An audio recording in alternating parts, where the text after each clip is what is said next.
Hello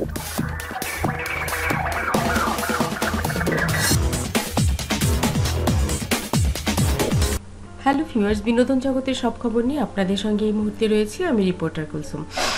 দীর্ঘদিন ধরে superstar Shakib খানের বিয়ে নিয়ে এবং ঢালিউড গণপু বিশ্বাসের বিয়ে নিয়ে কথা হচ্ছিল।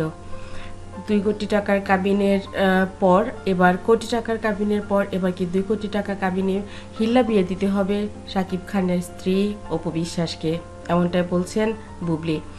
বুবলি বলেন তাদের ডিভোর্স হয়ে গিয়েছিল, এবার হিল্লে বিয়ে ছাড়া তারা বিয়ে করবে কি করে। তাদের যে বিয়ের খবর কদিন পর পর ছড়ায়, এগুলো হচ্ছে প্রোপাগান্ডা, এগুলো হচ্ছে নিজেদেরকে সামনে এগিয়ে রাখার জন্য একটা ব্যাপার তারা দাঁড় করিয়েছে। আসলে তো অপুরকে এখন যদি শাকিব ঘরে তুলতে চায় তাহলে তাকে হিল্লা বিয়ে দিয়েই তুলতে হবে। ওদিকে ঢালিউড গণপু বিশ্বাস বলেন তাদের ডিভোর্সই হয়নি, কারণ শাকিব যখন ডিভোর্সের পেপার পাঠিয়েছিল সেটাতে শাকিবের সিগনেচার ছিল না। আর তাছাড়া যখন মেয়র অফিসে যাওয়ার কথা ছিল সেখানে আমি গিয়েছিলাম, শাকিব যায়নি, সিগনেচার হয়নি, তাহলে কি করে ডিভোর্স হয়। সবকিছু মিলিয়ে হুজুরের সাথে আমরা কথা বলেছি, হুজুর বলেছে হিল্লে বিয়েটি বলতে কোনো কিছু নেই, আপনারা চাইলে সুন্দর মতন এখন সংসার করতে পারেন। আমি নিজেও ডিভোর্স করতে চাইনি, শাকিবও চাইনি, তাহলে ডিভোর্সটা কি করে হয়। সবকিছু মিলিয়ে বুবলি এখন পড়েছে মহা ঝামেলায় কথাটা বলে, কারণ অপু শাকিবের ভক্তরা বলছেন ওনার নিজের তো বিয়ের কোনো কাবিনই নেই, উনি তো বিয়েই দেখাতে পারেননি, এখন আবার আরেকজনের বিয়ে নিয়ে কথা বলছেন কেন। নিজের একটা সন্তান আছে, সেটা নিয়ে সুখে থাকুক না কেন, তার তো এখন অন্যদেরকে নিয়ে কথা বলার কিছু নেই। শাকিব খানকে এই ব্যাপারে প্রশ্ন করা হলে তিনি চুপ থাকেন, তিনি কোনো ব্যাপার কথা। তবে একটা ব্যাপার তিনি ভালো পরিষ্কার করে জানিয়ে দিয়েছেন যে বুবলির সঙ্গে তার আর কোনো সম্পর্ক নেই, সেটা অফ স্ক্রিন অন স্ক্রিন কোনোভাবেই নেই, কারণ তিনি চান না তার সাথে কোনো সম্পর্ক রাখতে।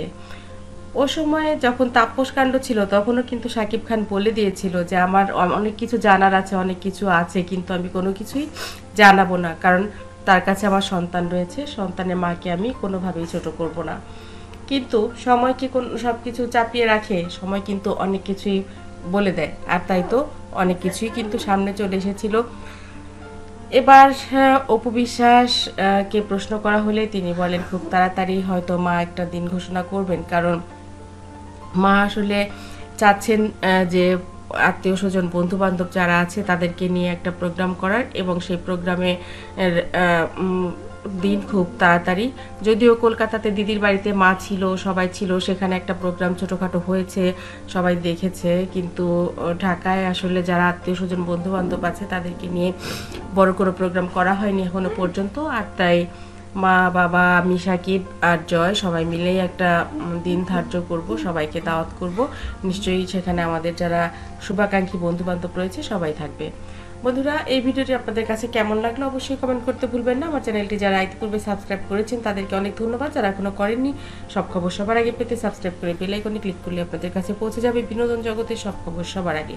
ভালো থাকবেন, ভালো রাখবেন প্রিয়জনকে, ধন্যবাদ।